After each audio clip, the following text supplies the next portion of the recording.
इस कहानी की शुरुआत में हमें बताया जाता है कि हजारों साल पहले एक राज्य में एक राजा और रानी रहा करते थे और कुछ दिनों के बाद रानी ने एक सुंदर सी राजकुमारी को जन्म दिया, जिसे देखकर राजा बहुत खुश हुआ और उसने उस राजकुमारी का नाम बारबरा रखा।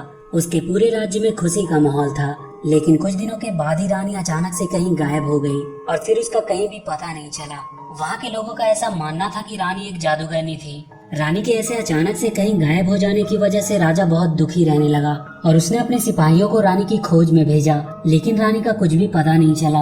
एक दिन राजा का मंत्री उसके पास आया और उसने राजा से आग्रह किया कि जब तक रानी नहीं मिल जाती वो राजकुमारी की देखभाल करेगा। और काफी देर के सोच विचार के बाद राजा ने राजकुमारी की जिम्मेदारी मंत्री को दे दी।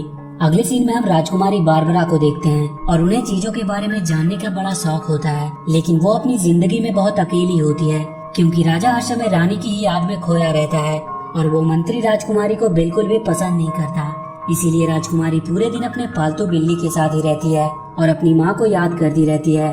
अगले दिन जब राजकुमारी बगीचे में अपने साइकिल के साथ खेल रही होती है कि तभी राजकुमारी के साइकिल के सामने मंत्री का नौकर आ जाता है, जिससे टकराकर राजकुमारी नीचे गिरने लगती है, लेकिन तभी उसकी पालतू बिल्ली आकर उसे गिरने से बचा लेती है। ये सब देखकर मंत्री बहुत गुस्सा होता है और वो राजकुमारी को डांटते हुए कहता है कि आपको ये सब शोभा नहीं देता। इसके बाद वो अपने नौकर से कहकर राजकुमारी की साइकिल उससे छीन लेता है और राजकुमारी की शिकायत करने के लिए राजा के पास जाने लगता है और अब राजकुमारी भी वापस आ जाती है।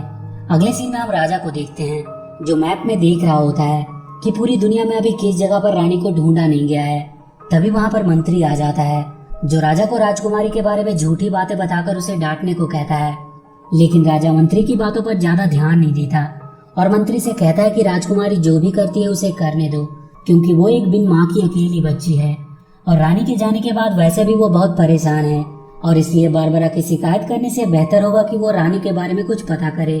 राजा की बातें सुनकर मंत्री गुस्सा होकर अपने कमरे में आ जाता है, जहाँ पर वो अपने नौकर से कहता है कि अब वो राजा को और नहीं झेल सकता, इसे अब रास्ते से हटाना ही होगा। इस पर मंत्री का नौकर पूछता है कि उसके बाद आप क्या करोगे। ये सुनकर मंत्री बोलता है कि राजा को रास्ते से हटाने के बाद सबसे पहले तो वो राजकुमारी का विश्वास जीतेगा और फिर मौका देखकर राजकुमारी को भी उसकी माँ की तरह हमेशा के लिए गायब कर देगा।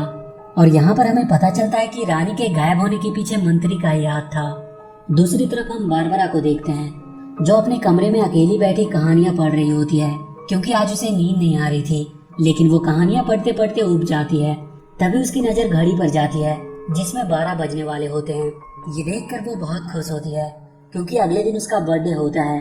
अब समय बिताने के लिए बारबरा लाइब्रेरी से दूसरी किताब लेने जाती है ताकि उसे पढ़ते पढ़ते समय बीत जाए, लेकिन जब वो लाइब्रेरी में पहुंचती है तो वो एक किताब से रोशनी निकलते हुए देखती है।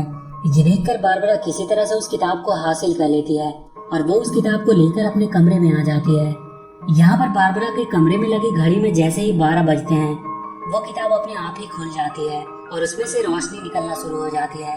ये देखकर वो पूरी तरह से हैरान होती है कि तभी उस किताब से एक तितली बाहर निकलती है और अगले ही पल वो तितली फिर से किताब के अंदर चली जाती है। ये देखकर बारबरा जब उस तितली को बाहर निकालने के लिए किताब के ऊपर हाथ रखती है तो वो किताब के अंदर चली जाती है। अंदर आकर वो देखती है कि वो एक अलग ही दुनिया में आ गई है जहाँ पर अजीबो गरीब जानवर रहते हैं। यहाँ पर वो पहली बार आई होती है और इसीलिए उसे काफी मुश्किलों का सामना करना पड़ता है। और कुछ समय बाद वहाँ पर बारबरा को एक घर दिखाई देता है।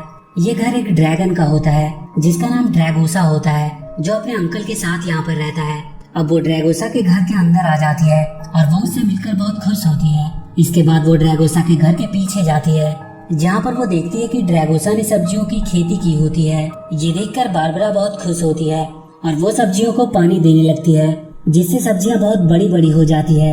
हालांकि ड्रैगोसा ने बारबरा को ऐसा करने से मना किया होता है, लेकिन वो ड्रैगोसा की बात नहीं मानती है और अगले ही पल वहाँ पर जमीन के अंदर से नीली नीली बेलें निकलने लगती है जो बारबरा को जकड़ लेती है, लेकिन ड्रैगोसा किसी तरह उसे उन बेलों से आजाद कर लेता है।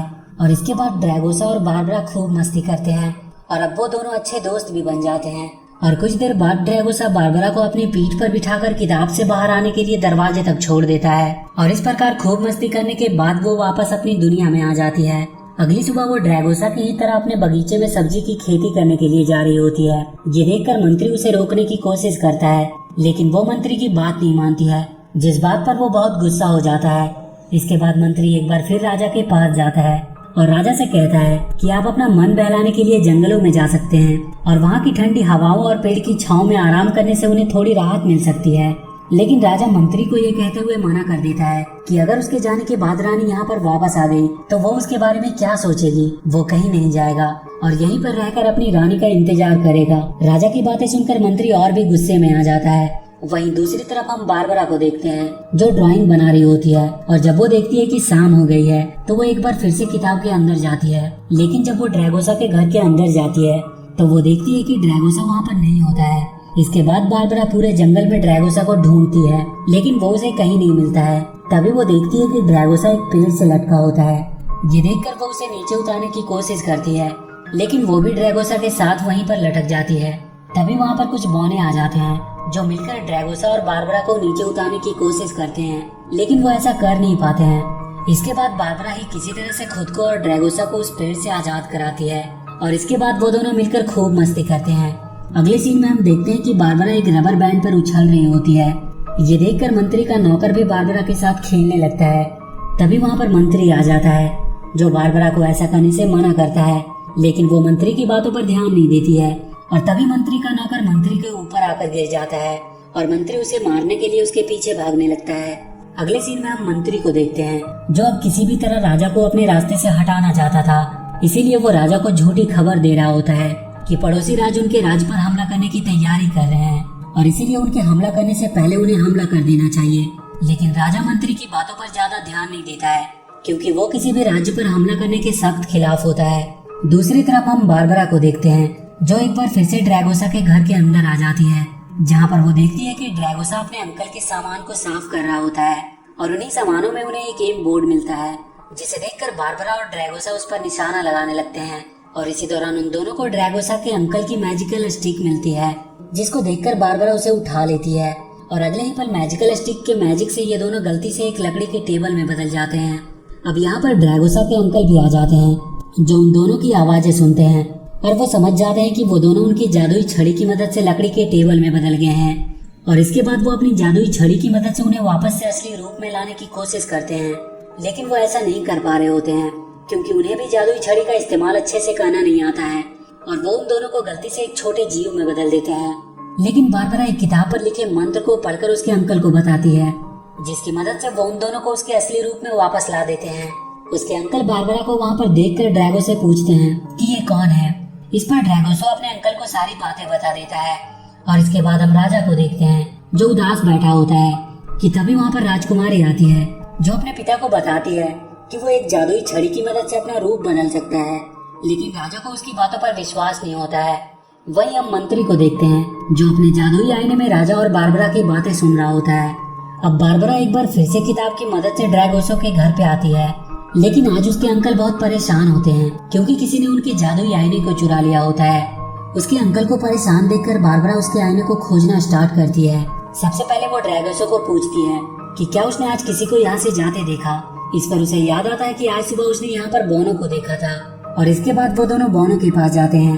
पहले तो वो बोनो इस बात से इनकार कर देते हैं कि उन्होंने अंकल की जादुई आईने को चुराया है लेकिन बारबरा के जोर देने पर वो अपनी गलती मान लेते हैं और उन्हें उसके अंकल का जादुई आईना लौटा देते हैं। वो दोनों उस आईने को लेकर वापस घर आ जाते हैं। उसके अंकल अपना जादुई आईना वापस पाकर बहुत खुश होते हैं। इसके बाद हम राजा को देखते हैं जो रानी के याद में खोए होते हैं कि तभी वहाँ पर मंत्री आ जाता है जो राजा से कहते हैं कि उसके गुप्तचरों ने जंगल में एक जादूगरनी का पता लगाया है जो अपने जादू की मदद से सब कुछ जानती है और वो शायद रानी का पता भी बता सकती है। दरअसल ये सब मंत्री की एक चाल होती है राजा को अपने रास्ते से हटाने के लिए। लेकिन राजा मंत्री की बातों पर ज्यादा ध्यान नहीं देता है और उससे कहता है कि अपना सामान पैक कर लो। वो दोनों बहुत जल्द सिपाहियों के साथ रानी को ढूंढने के लिए निकलने वाले हैं। इसके बाद राजा वहाँ से चला जाता है और वहीं हम इधर बारबरा को देखते हैं जो अपनी बिल्ली को पूरे महल में ढूंढ रही होती है। तभी वो देखती है कि मंत्री अपने आईने में राजा की बातें सुन रहा होता है। ये देखकर बारबरा हैरान हो जाती है क्योंकि मंत्री के पास वैसा ही आईना होता है जैसा कि ड्रैगो के अंकल के पास था। ये देखकर वो वापस उसके अंकल के पास जाती है और उससे पूछती है कि ये जादुई आईना करता क्या है। इस पर वो बताते हैं कि इस जादुई आईने की मदद से तुम किसी से भी बातें कर सकती हो, चाहे वो कितना भी दूर क्यों ना हो। ये सुनकर वो कहती है कि क्या वो अपनी खोई हुई माँ से बात कर सकती है। इस पर उसके अंकल बताते हैं कि हाँ, वो किसी से भी बात कर सकती है। ये सुनकर बारबरा उस आईने को अपने हाथ में लेकर उससे अपनी मॉम से बात कराने को कहती है, लेकिन कुछ भी नहीं होता है। इस पर अंकल बताते हैं कि हर दुनिया का अपना एक जादुई आईना होता है जो सिर्फ अपनी दुनिया में ही काम करता है, और इसीलिए तुम्हारी दुनिया में भी एक जादुई आईना होगा जो तुम्हें तुम्हारी माँ से बात करवा सकता है। ये सुनकर बारबरा समझ जाती है कि उसकी दुनिया का जादुई आईना मंत्री के पास है, और इसके बाद वो मंत्री से उस जादुई आईने को चुराने के लिए चुपके से उसके कमरे में आ जाती है। लेकिन तभी वहाँ पर मंत्री भी आ जाता है जो बारबरा को चोरी करता देख उसे कमरे में कैद कर देता है। अब क्योंकि जादुई किताब को बारबरा ने अपने कमरे में ही रखा होता है, और इसीलिए एक बार फिर से वो किताब की मदद से ड्रैगो के पास जाती है और उससे मदद मांगती है। इस पर वो बारबरा की मदद करने के लिए तैयार हो जाता है और अपने अंकल की कुछ जादुई चीजों को लेकर वो बारबरा के साथ उसकी दुनिया में आने के लिए निकल जाता है। लेकिन इससे पहले कि वो दोनों किताब से बाहर आते, मंत्री का नौकर उस जादुई किताब को बंद कर देता है, जिससे वो दरवाजा भी बंद हो जाता है, जिससे वो अपनी दुनिया में वापस आती थी। दरवाजा बंद होता देखकर बारबरा बहुत दुखी होती है, लेकिन तभी उसके कमरे में उसकी पालतू बिल्ली आ जाती है जो उस जादुई किताब को फिर से खोल देती है, जिससे किताब से बाहर आने का दरवाजा भी खुल जाता है और बारबरा वापस अपनी दुनिया में आ जाती है। उसके साथ ड्रैगो भी होता है। वहीं दूसरी तरफ हम मंत्री को देखते हैं, जिसको राजा ने अपने सामान को एक बॉक्स में एडजस्ट करने के लिए बुलाया होता है, और वो बहुत मुश्किल से किसी तरह राजा के सामान को एक बॉक्स में एडजस्ट करने की कोशिश कर रहा होता है। इसके बाद हम बारबरा को देखते हैं जो ड्रैगो के साथ मंत्री के मीनार में आ जाती है, जहाँ पर वो जादुई आईने को हासिल करना चाहती है। यहाँ पर बारबरा को उसकी बिल्ली भी मिलती है जो उसे जादुई आईने तक पहुँचने के दरवाजे के बारे में बताती है, लेकिन दरवाजे पर बड़ा सा ताला लगा होता है। ये देखकर ड्रैगो अपनी मुंह से आग निकालकर उस ताले को तोड़ देता है, और इसके बाद वो दोनों आगे बढ़ते हैं और तहखाने में पहुंच जाते हैं। यहाँ पर उनके सामने एक अजीब सा दरवाजा होता है जिसमें से रोशनी निकल रही होती है। ये देखकर इन्हें कुछ भी समझ में नहीं आ रहा होता है कि तभी उस दरवाजे में से आवाज आती है जो इनसे कहती है कि अगर तुम्हें आगे जाना है तो उसके 3 सवालों का जवाब देना होगा। और इसके बाद वो आवाज इनसे 3 सवाल पूछता है और बारबरा एक एक करके उसके तीनों सवालों का सही जवाब दे देती है, और इसके बाद वो दरवाजा खुल जाता है और वो दोनों उस दरवाजे के उस पार आ जाते हैं। अब इनके सामने वो जादुई आईना रखा होता है जो बारबरा को उसकी मॉम से मिला सकता है। बारबरा जादुई आईने को देखकर तेजी से उसकी तरफ बढ़ने लगती है, लेकिन तभी उसके सामने की जमीन नीचे रह जाती है और उसमें से लावा निकलने लगता है। ये देखकर बारबरा डर जाती है और इसके बाद वो ड्रैगो को उड़कर उस पार जाने को कहती है, लेकिन यहाँ पर ड्रैगो उड़ नहीं पा रहा होता है। अब बारबरा उसके अंकल की जादुई छड़ी की मदद से ड्रैगो के साथ किसी तरह उस लावे को पार कर लेती है, लेकिन इससे पहले कि वो जादुई आईने के पास पहुंचते वो एक गहरी खाई में गिर जाते हैं, और वहाँ पर छोटे छोटे बौने भी आ जाते हैं क्योंकि उनकी दुनिया में एक गुफा होता है जिसका दरवाजा इस तहखाने में खुलता है। वो बौने एक सीढ़ी की मदद से उन्हें बाहर निकालते हैं। अब बारबरा ड्रैगो के साथ उस जादुई आईने के पास पहुंच जाती है, लेकिन जब बारबरा उस जादुई आईने को अपनी मॉम को दिखाने को कहती है तो वो आईना कोई रिस्पॉन्स नहीं देता है। ये देखकर बारबरा उसके अंकल के मैजिकल ड्रॉप को उस आईने पर डालती है, जिससे वो आईना काम करने लगता है। और इसके बाद बारबरा उस मैजिकल आईने की मदद से अपनी मॉम से बात करती है। वो अपनी मॉम को देखकर बहुत खुश होती है, लेकिन तभी वो मैजिकल आईना बंद हो जाता है। ये देखकर बारबरा बहुत दुखी होती है और अपने कमरे में आ जाती है। तभी वहाँ पर एक मैजिकल पोर्टल खुलता है जिसमें से बारबरा की मॉम उससे कहती है कि तुम चिंता मत करो, वो जल्द वापस आ जाएगी। ये देखकर बारबरा बहुत खुश होती है, और इसके बाद बारबरा जादुई आईने की मदद से अपने पिता को मंत्री की सारी सच्चाई बता देती है। मंत्री की सच्चाई जानकर राजा उसे उसके नौकर के साथ राज्य से बाहर निकाल देता है। मंत्री के जाने के बाद ड्रैगो भी जादुई किताब की मदद से अपनी दुनिया में वापस लौट जाता है, और अब बारबरा की मॉम भी वापस आ जाती है, और इसके बाद वो अपनी मॉम डैड के साथ खुशी से रहने लगती है। और इसी के साथ ये मूवी यहीं पर खत्म हो जाती है। तो वीडियो अगर अच्छी लगी हो तो please do like and share the video, and please subscribe to my channel and press that bell icon.